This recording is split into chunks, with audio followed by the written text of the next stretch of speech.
Welcome everybody on this Thanksgiving week. It's going to be a short week, hopefully for some of us, and maybe some people are traveling and tuning in tonight, which is really awesome. How are you tonight, Dr. Burjik? As you Great. take a drink. You are Mrs. Perfect Timing.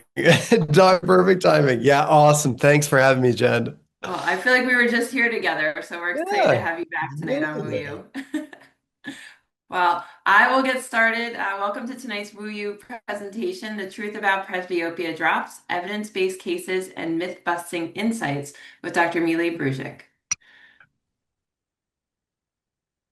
I'm your host, Dr. Jennifer Stewart. Thank you to Erasis for exhibiting at tonight's event. Just some reminders for each hour of CE, attendees must be online for a minimum of 50 minutes. For a COPE certificate, please fill out the survey link in the chat. The survey link will also appear when the webinar ends. CE certificates will be delivered by email and sent to Arvo with your OE tracker numbers. We'll also display the QR code at the end of the event if you have the OE tracker app on your phone. If not, CE certificates will be delivered within 4 weeks, and ask questions throughout using chat or Q&A. And happy Thanksgiving to all of those who are chiming in with those nice comments. Happy Thanksgiving to you as well. And here's where you can find Q&A and chat on your phone. And welcome back, Woo You favorite. Dr. Mile Brujic is a 2002 graduate of the New England College of Optometry. He's a partner at Premier Vision Group, a successful two-location optometric practice in Northwest Ohio. He practices full-scope optometry with an emphasis on ocular disease management of the anterior segment and specialty contact lenses. He's active at all levels of organized optometry. He's on the editorial board for a number of optometric publications, has published over 500 articles, and has given over 2,300 lectures, both nationally and internationally, on contemporary topics in eye care. Welcome back to Woo You. I'm going to turn it over to you, and I'll see you at the end. Thank you, Jen. And thank you all for joining us this evening. As Jen said, I'm Mila Brujic, and what I'm really here this evening to talk about is the pharmaceutical side about presbyopia. Before I do get started, it is important to share my financial disclosures. I don't have any financial interest in any of the products that are being described or discussed this evening, but I have worked with a number of companies within the eye care space, and the relationship that I have with these companies are cherished. I've always been a strong believer that best clinical outcomes for patients come from when the physicians, the doctors, us, the eye care providers that are caring for patients on the ground floor, are communicating actively and working aggressively with the companies that are creating these technologies. And that gives them an immediate sounding board to how things are working in the clinic as they create them, but also where there's gaps. And that's what we're going to be really talking about this evening is some of the gaps that exist and how companies have actually filled those gaps with tools through the pharmaceutical space and presbyopia. And all financial relationships have been mitigated for the purposes of this discussion. So we are going to get into the down and dirty here on a lot of the specifics and nuances on the pharmaceutical side of treating presbyopia because this is something that's relatively speaking fairly new. We've only had these options over the last several years, and we're going to talk about those that are FDA approved and even those that are seeking approval that we'll likely see in 26 and 27 and so on. But it is interesting when we start thinking about the multifaceted way that pharmaceutical agents have encroached into our world and our space, and how sometimes the indication for things that we have may not necessarily be the way that they're utilized in clinical practice.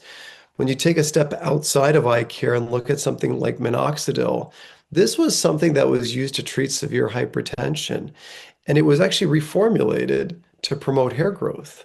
When we start stepping into our world a little bit and look at things like botulinum toxin type A, this used to be something that was used to treat strabismus and blepharospasm. And what we now know that it's utilized for is for cosmetic purposes. And then the one that probably is an eye care favorite and the one that we're probably using frequently on a daily basis, whether it be glaucoma management or from a caring for patients cosmesis, is brimonidine.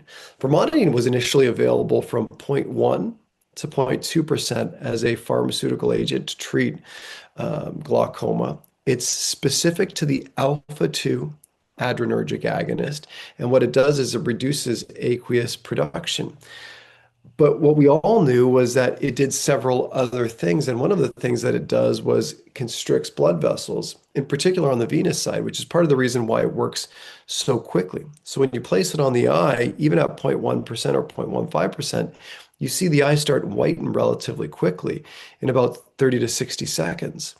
So what happened was they looked at this and they said, how can we reformulate this in a way that we can utilize it in an over-the-counter basis and leverage the power of this molecule in a way that wasn't necessarily originally FDA approved, hence the approval of Lumify.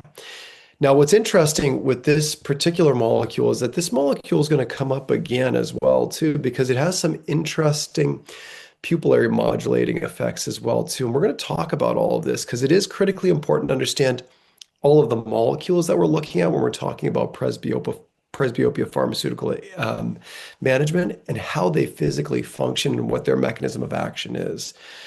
And when we look at this space in particular as clinicians, we're kind of busy in the minutia of seeing patients on a daily basis. But when we take a step back and we ask ourselves, all right, what percentage of the population is presbyopic? It's about a third of the US or 128 million individuals. This means that we're seeing these patients at a high frequency for a number of reasons. One of the reasons is they need our help with presbyopic correction. They're more likely to have more advanced disease, regardless of what we're looking at, because when we look at the prevalence of any disease, it's more likely to happen in that presbyopic age category or 40 and above. So we're seeing these people more so as well, too. So they may even be overrepresented in our practices. And what the reality is most of these patients are 45 or above. And what's remarkable is when you look at this bucket or this group of patients, about 31 million of them will get their refractive correction from over-the-counter reading glasses, meaning they're simply either based on our recommendation, the optometrist that they're seeing, or self-recommending or seeing somewhere else that all you need to do is put on a pair of reading glasses. They're getting them somewhere and they're literally purchasing these. So that means there's a massive bucket of individuals who are just simply self-treating because they probably think that's the only thing that they have to help them. And it's interesting when we start looking at these individuals because we know clinically there's a number of things that we need to rule out when we're talking about presbyopia. And certainly the diagnosis of presbyopia is one that's not very challenging for us. We see it on a daily basis, but we do have to think about other things that can be contributing to some of these symptoms. It's very easy to say, oh, the 40-year-old that can't see up close or is having trouble seeing up close is presbyopic, but 40 years old, for presbyopia is a relatively young age to start really manifesting a lot of those symptoms of presbyopia. Could there be a latent hyperopia or an uncorrected hyperopia that's actually causing or manifesting some of those early symptoms? Could there be an accommodative insufficiency, and are we leveraging tests in our office like the binocular cross cylinder that may manifest this? Is there ocular surface disease? Certainly, correcting this or helping patients with their ocular surface will improve their vision. That's not only their distance vision, that's also their near vision as well, too.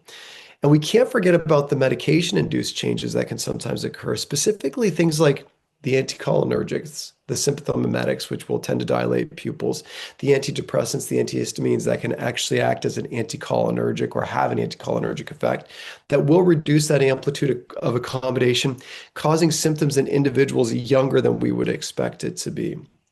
Certainly, convergence insufficiency and decompensated phorias are something that can cause these symptoms as well, too, not only in younger individuals, but also in our presbyopes as well, too. In particular, when we now place plus lenses in front of their eyes, relax that accommodative triad of convergence, and now we can potentially push them into a decompensated phoria. So we need to be cognizant of that as well, too. And there's certainly systemic conditions that can cause things that mimic this.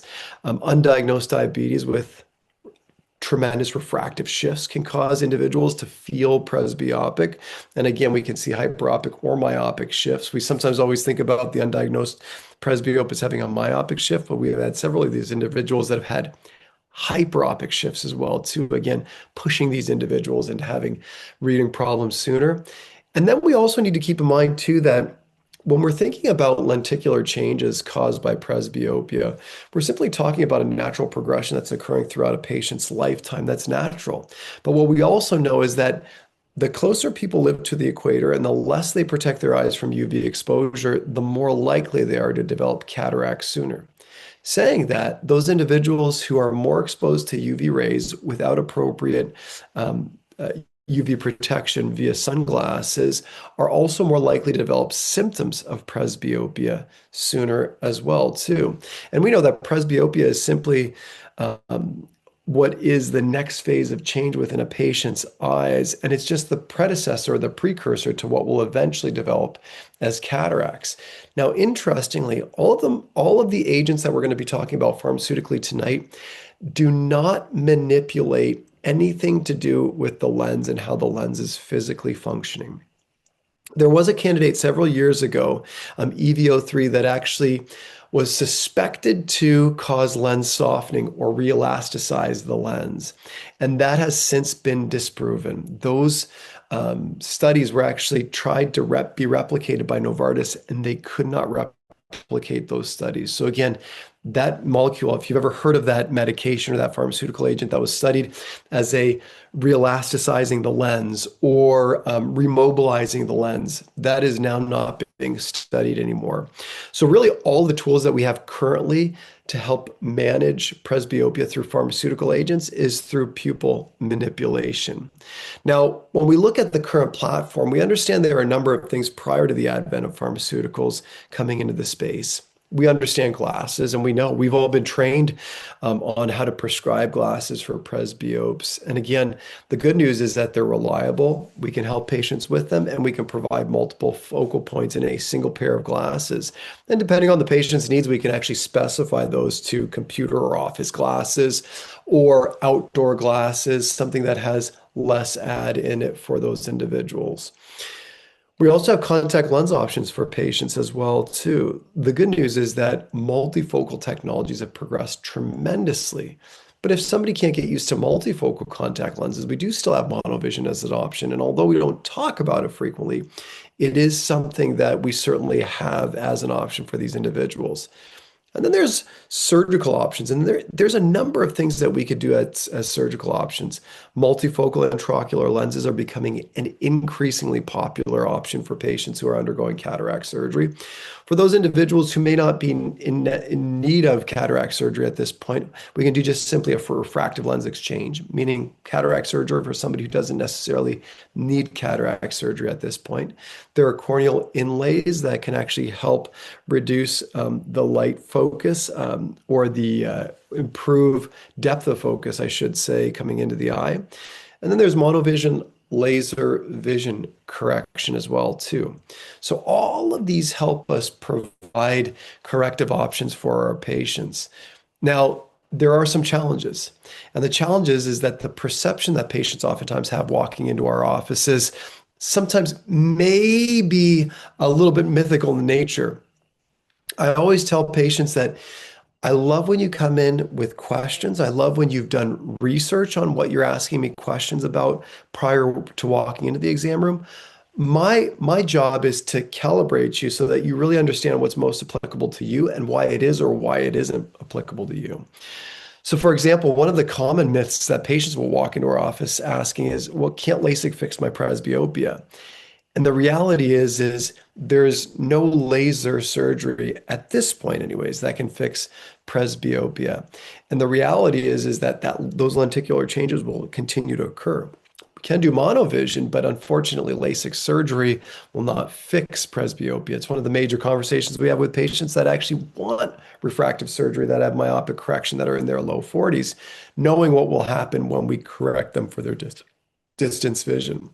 The second myth that patients often have is reading glasses create dependency. I still remember the summer before I started optometry school, I actually worked at Chrysler's on the line in Windsor, Ontario, in Canada. And it used to be called a temporary part-time.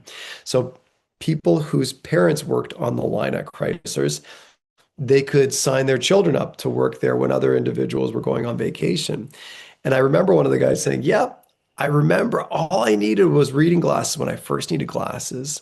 And then I needed stronger reading glasses. And then I needed bifocals. And then I needed stronger bifocals. And he took them off and he held them and he said, these things keep making my eyes weaker. I always tell patients that even before they're presbyopic or as they're starting to just experience some of these early presbyopic symptoms, I always tell them, presbyopia is the next large change that's going to happen to your vision. There's nothing that we can do to halt it or stall it. There are things that we can do to treat it. Now, what's going to happen is initially you will need a power, whatever we're doing, and that power will likely need to increase over time. And that's not because you're becoming more dependent on the glasses because of anything that we're doing. We're just simply correcting the condition as it progresses, but it would progress regardless of whether or not we correct it. So that people know that this is happening in the background. And the third kind of big myth is that people with presbyopia drops, I can stop wearing my glasses. So if they've heard somewhere that there's a new presbyopia drop, they think that it'll eliminate everything. And the reality is that presbyopic drops or pharmaceutical agents for presbyopia help offer an option for patients, but it's unfortunately not an end all be all solution for it. I still remember the first FDA approved drop back in 2001, 2021, excuse me, when we started prescribing it. The first question I got from patients was, what do I do when the drops wear off? I said, easy. We're going to make sure you have the exact glasses that you need to wear when the drops wear off.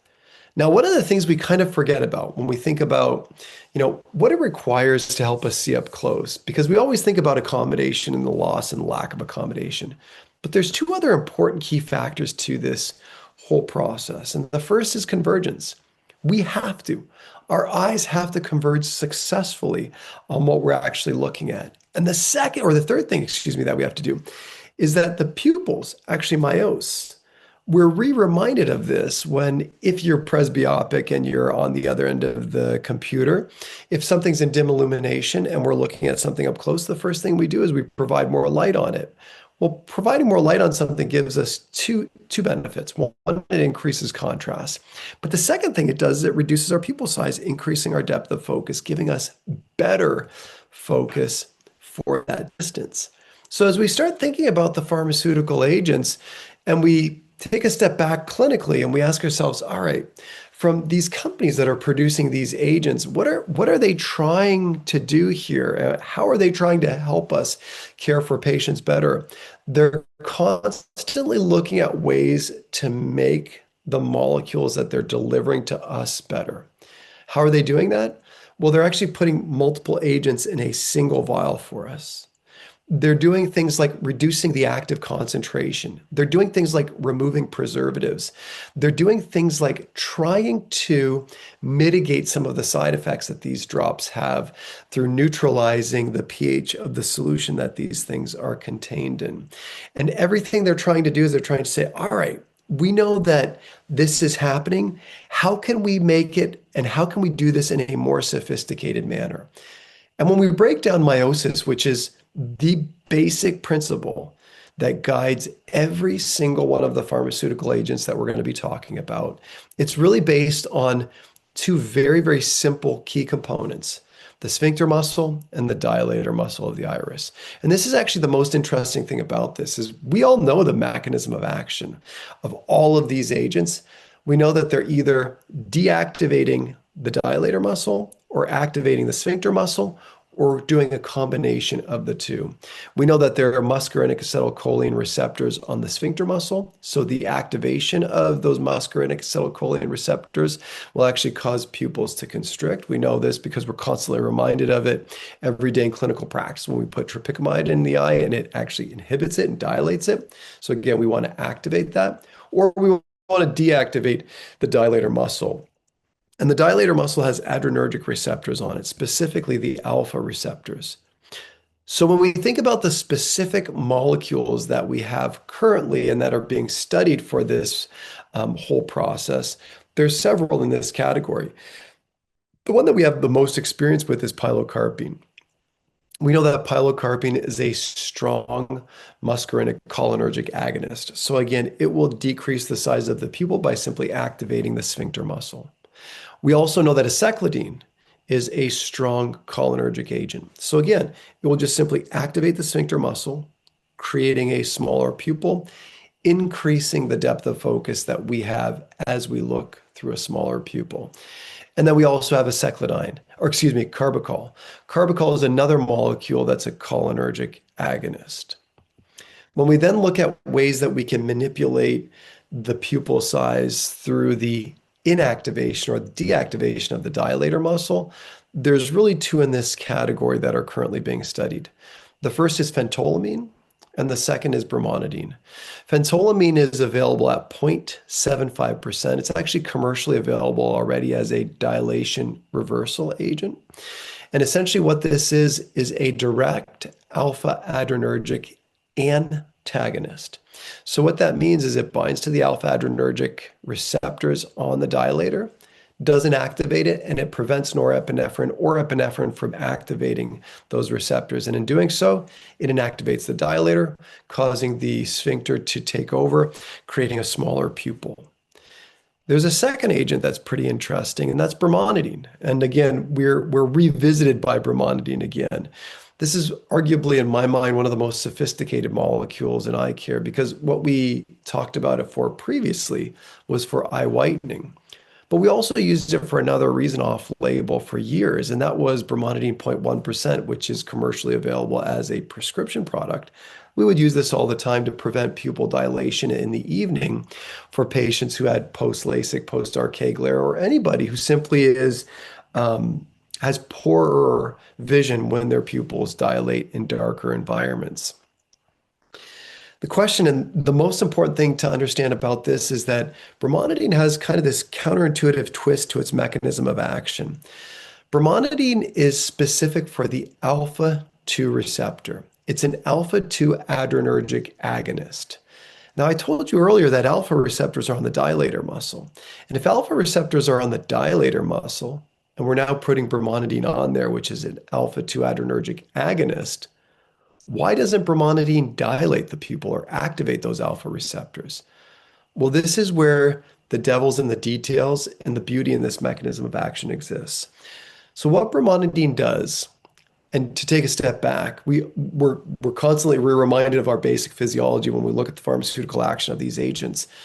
But norepinephrine is released from a presynaptic nerve ending onto the dilator muscle.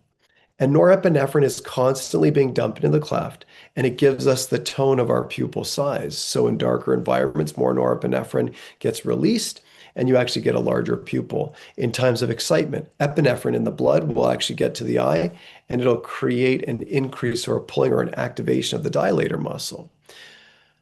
Brimonidine, the reason why it's interesting is even though it's alpha specific, it's alpha 2 specific with a high level of specificity.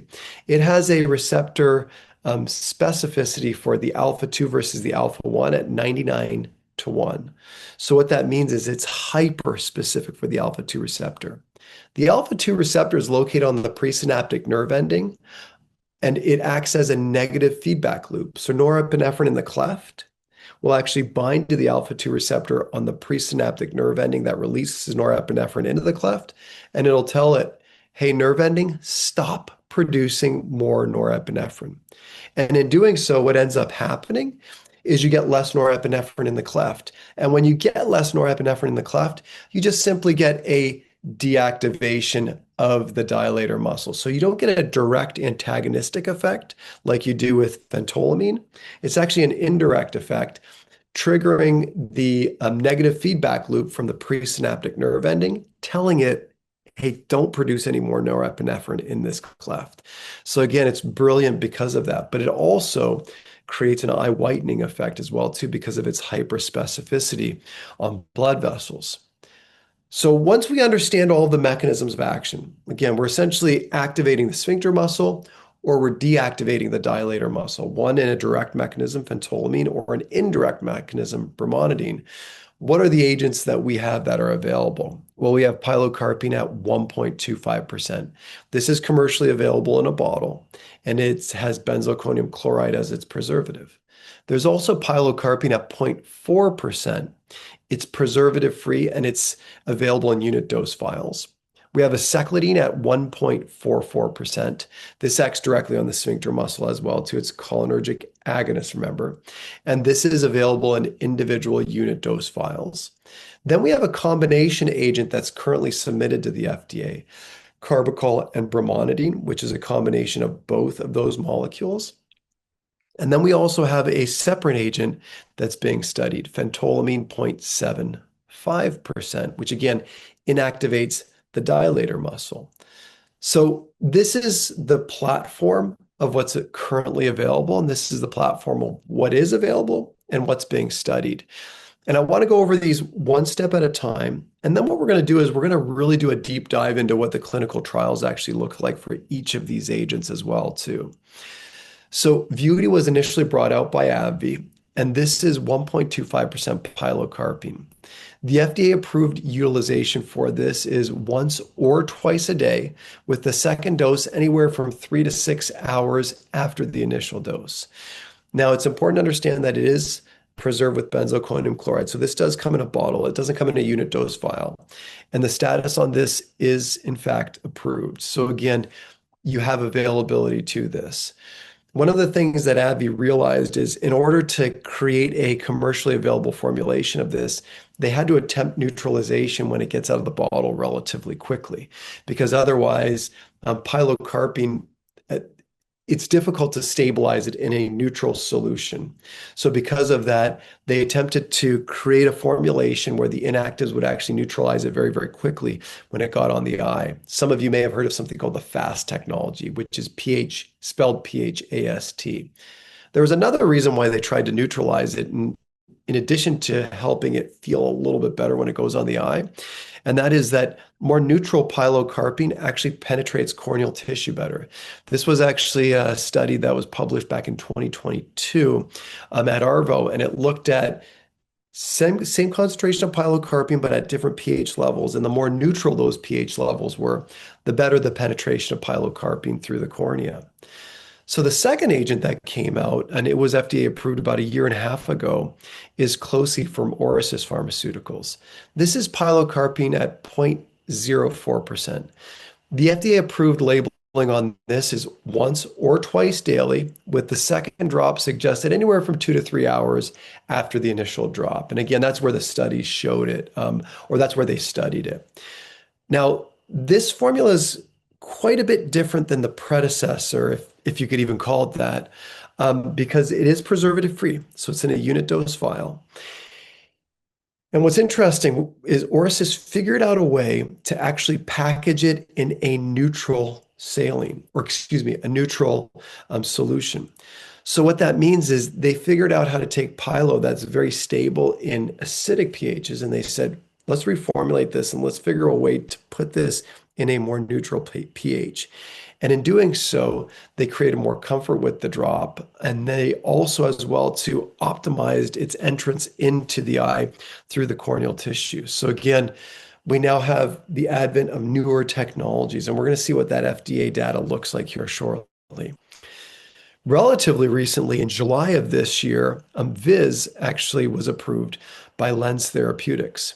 The active ingredient in this is aceclidine at 1.44%. This is FDA approved as a QD dosing regimen, but it's important to understand the nuances here. It's dosed once a day, but you put the first dose in, wait 2 minutes, and then you put a second drop in 2 minutes later. This is also packaged in a preservative-free vial as well, too. And we're going to look at the FDA trial data on that as well. Now, all of these three that I just mentioned are FDA approved and are currently available to be prescribed.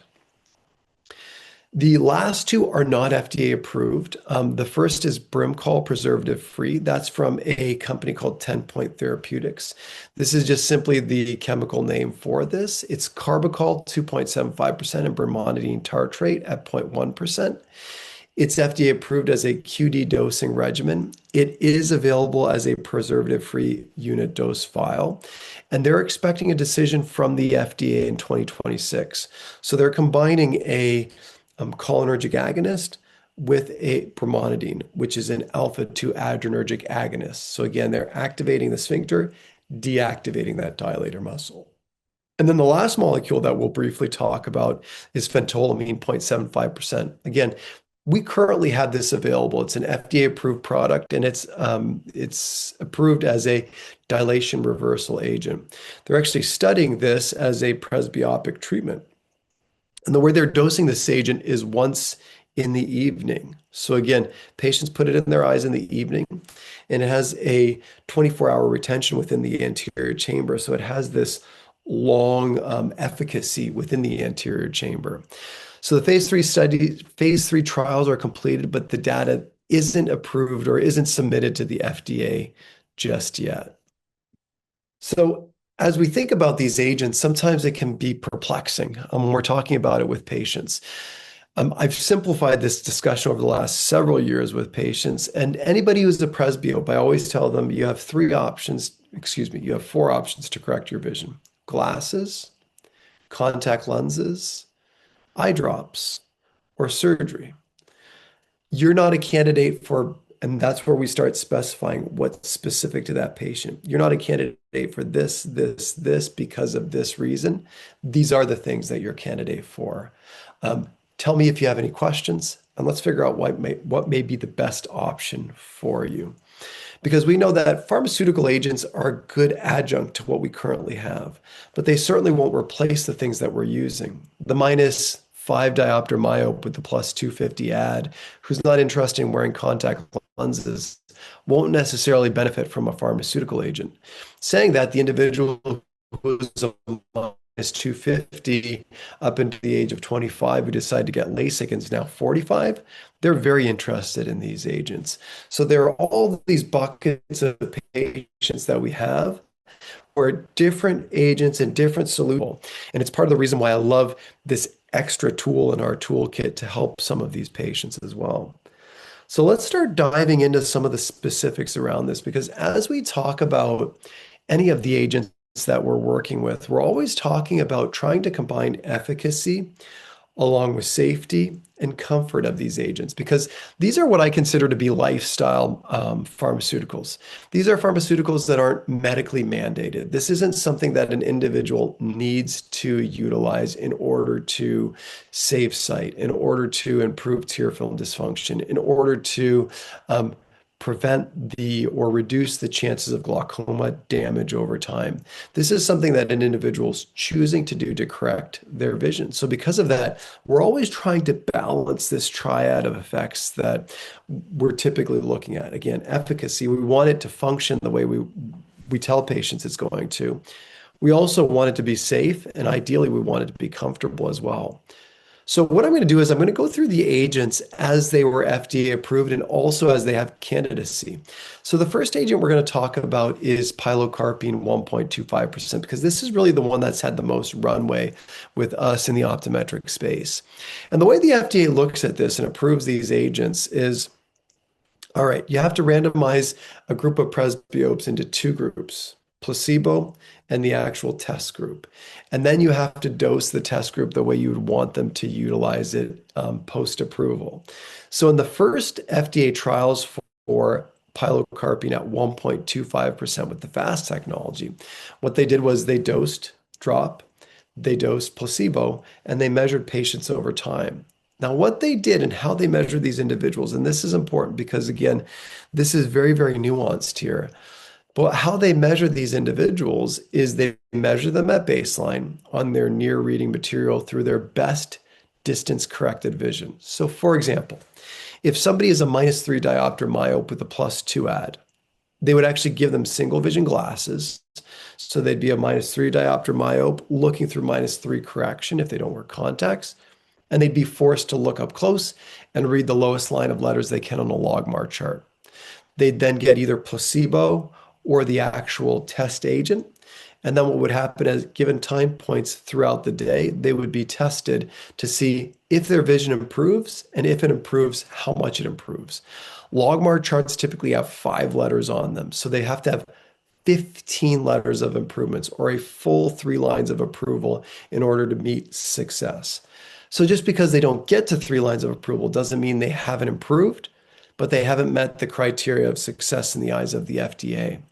So really, Pilocarpine at 1.25% was our first look at this. And you can see that when it's dosed at time zero, you don't have a lot of people improving expected. But then after the dosing, you see that efficacy increase in the first hour. And then you see it slowly drop over a 6 to 8 hour time period.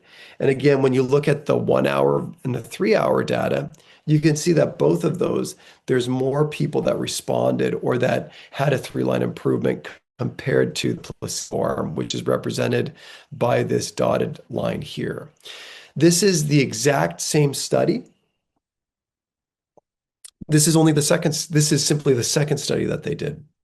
So what you'll see is every single one of these companies have to run two trials, and it's just guided by the FDA because the FDA wants nothing to just simply be left to chance. So you have to have data that's replicatable, and that's exactly what you have here. So you can see data or study one, and you can see study two here. And again, you can see very similar patterns in terms of how many people responded to the drop, getting close to or approaching 40% here and then dropping as time goes on compared to the placebo, which has a little bit of effect. You'll always see this in the placebo arm, but it's pretty stagnant throughout the duration of the study.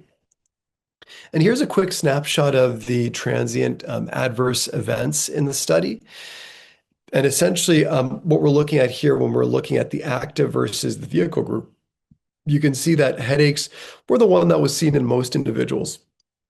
About 15%. There was about 5% of patients that experienced conjunctival hyperemia and blurred vision. And then you can see all of the other side effects kind of trail off in terms of its incidence.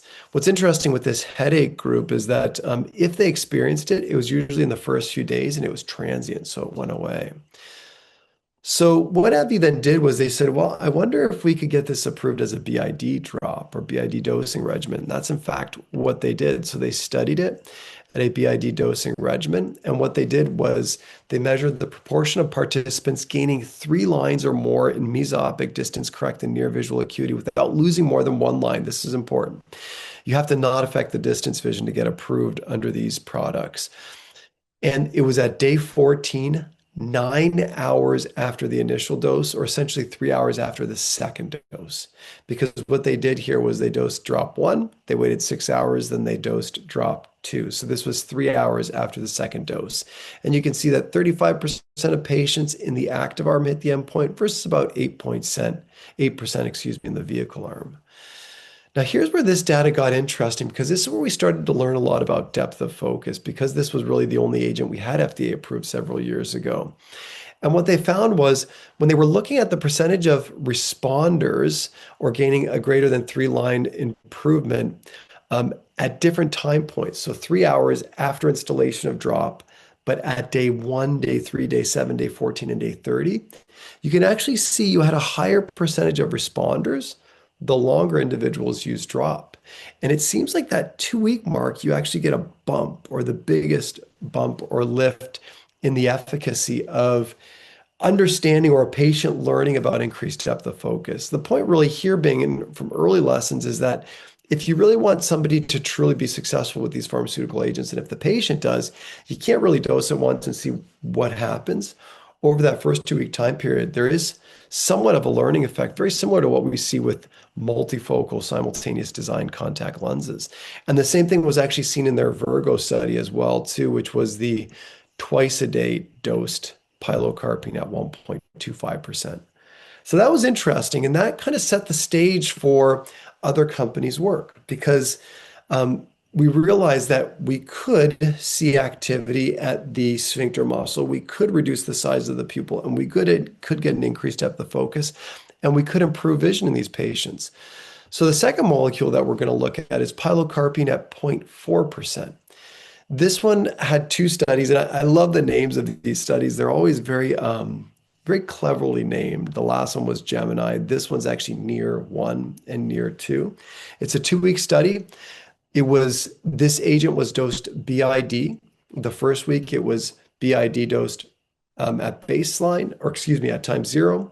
Then 2 hours later, the second week of the study, it was dosed at baseline or at time zero, and then at 3 hours after that.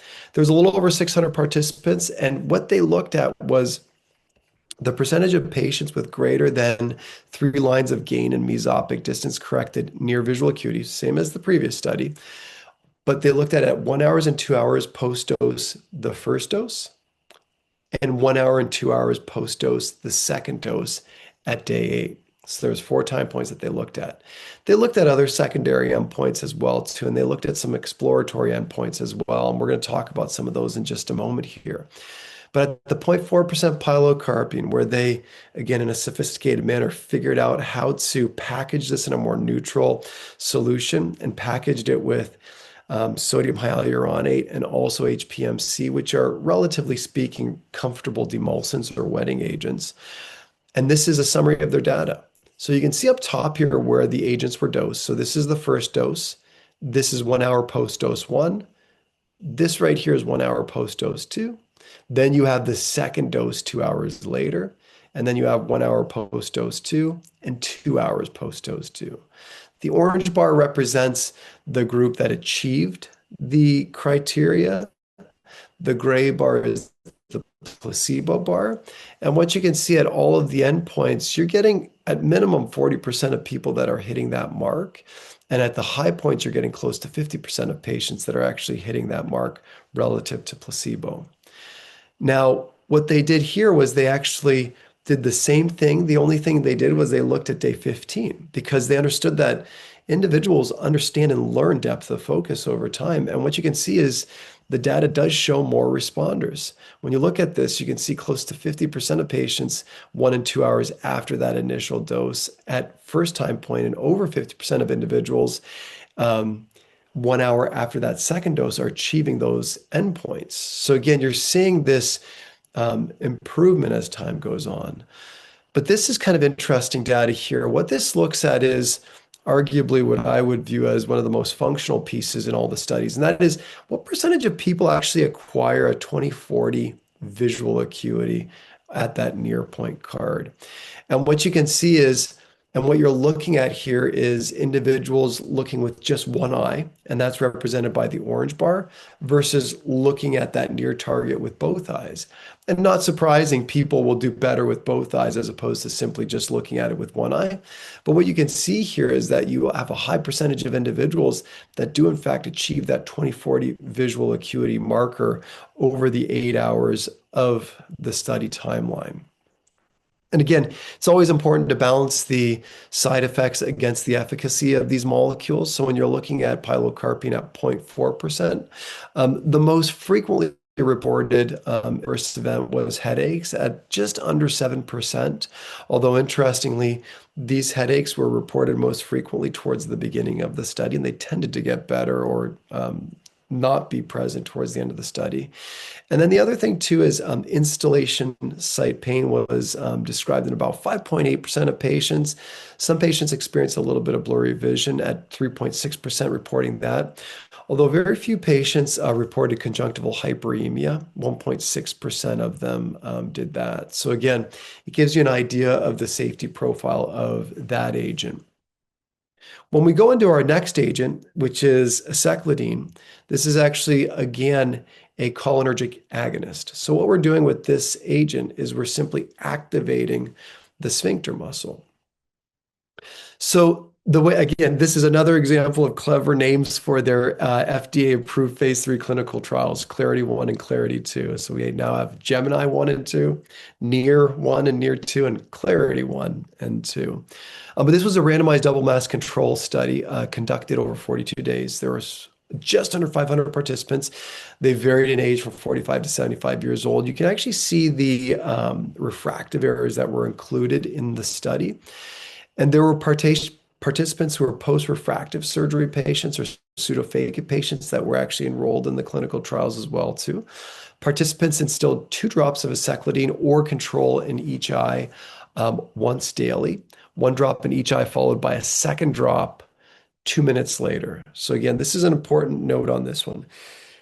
So patients who are utilizing aceclidine at 1.44% will use a drop, wait 2 minutes, then put the second drop in. And the efficacy assessments were conducted at 1 day, 15 days, and 28 days at various time points throughout the day.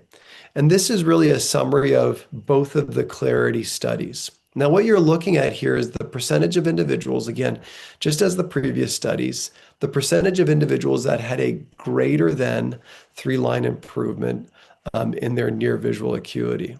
So you can see again, as a percentage, there's 71, and not surprisingly, it's highest early on after drop installation. And then over time, it does taper off, just like the other agents as well, too. They measured out to 10 hours after that initial drop installation. And again, a good sign of good data and good study design is that when you look at both of the studies, they essentially overlap each other. When you look at pilocarpine 1.25%, when you look at pilocarpine 0.4%, and when you look at aceclidine 1.44%, you can see all the clinical trial data from each of the two studies that were performed by the respective companies. They did very well. They matched up very succinct. Oh, and then this graph, the light green bars are the control. The dark bluer bars are individuals who acquired those near point achievements. And what you can also see here is a look at how many individuals achieved 20/40 visual acuity or better. And what you can see here is about 90% of individuals initially, and not surprisingly, over time that will fade a little bit. When you get to 10 hours, it's about 70% of individuals who will still have 20/40 visual acuity or better. And again, we always balance efficacy with the side effect profile. So when you look at the side effect profile here, the headaches were about approximately 13%, so less than pilocarpine 1.25%, but certainly more than pilocarpine 0.4%. And when you look at installation site pain, it was at about 20% of individuals, and visual impairment, which was about 16% of individuals. Conjunctival hyperemia in the aceclidine group was also about 8% as well, or ocular hyperemia at 7%. So as we go on to the next agent, we're now going to talk about an agent that's not FDA approved, because the three that we just talked about are in fact FDA approved. Now we're going into agents that are not yet FDA approved, and we're going to be talking about our first combination agent. And what this is a combination of is carbachol and brimonidine. Remember, carbachol is a cholinergic agonist. Brimonidine is an alpha-2 adrenergic agonist. So again, brimonidine inactivates the dilator muscle in an indirect way. Carbachol activates the sphincter muscle. And what you can see are three lines representing the pupil sizes over time of patients administered the different drops.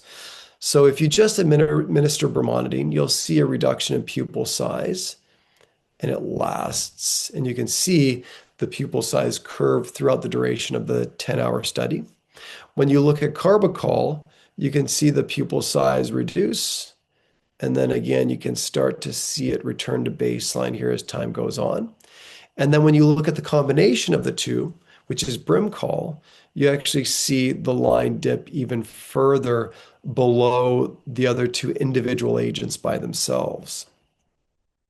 When you actually look at the responder rate, so what does it look like when you're actually measuring patients who had an improvement in 3 lines of acuity over baseline with their near vision, and you compare Brimcol, which is the combination, the lightest blue bar, carbachol by itself, or brimonidine by itself. So carbachol by itself is the dark blue bar, brimonidine by itself is the light blue bar. You can see that the combination agent outperforms the other two individual agents on their own.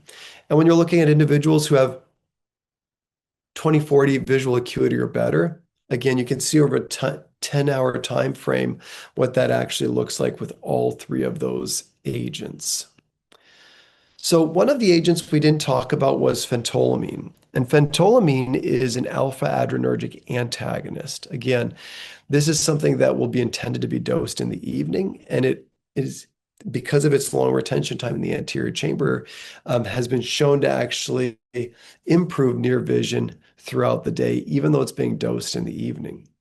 So the question now becomes, what does this look like in clinical practice, and how do we handle these agents? Well, I wanted to go over a specific case here. This is a 49-year-old female, works as a marketing executive. She frequent use of smartphones, laptops, printed materials. She's an active lifestyle. She's often attending evening meetings. And her chief complaint is she's constantly putting on and taking off her reading glasses. It's frustrating, and she wants to know what alternatives are. So, no previous history, no systemic medications affecting combination, no significant dry eye symptoms. You can see her refractive error, a subtle little myopic correction, which probably helped her in the early to mid 40s, but now that's her presbyopia is advanced enough where it's not helping her. So, slit lamp evaluation, DFE were normal. And we ask ourselves, is this patient a good patient? This patient is a good patient as long as they're okay using drops and would prefer to use drops over the glasses, and understand what the benefits and limitations of the drops are. This is the ideal candidate. It's the emetropic presbyope. And I call her an emetropic presbyope, even though she does have a minor myopic correction, because that is, in fact, functionally what she is. We've actually found a sweet spot for these drops with a number of individuals. Emmetropes, again, they're the low-hanging fruit. But these are individuals, we sometimes think about emmetropes as being those patients that have never needed refractive correction. Well, these are now post-LASIK emmetropes as well, too. These individuals who've had LASIK, now they're having trouble seeing up close. Hyperopes, interestingly, this will prove their near and distance vision.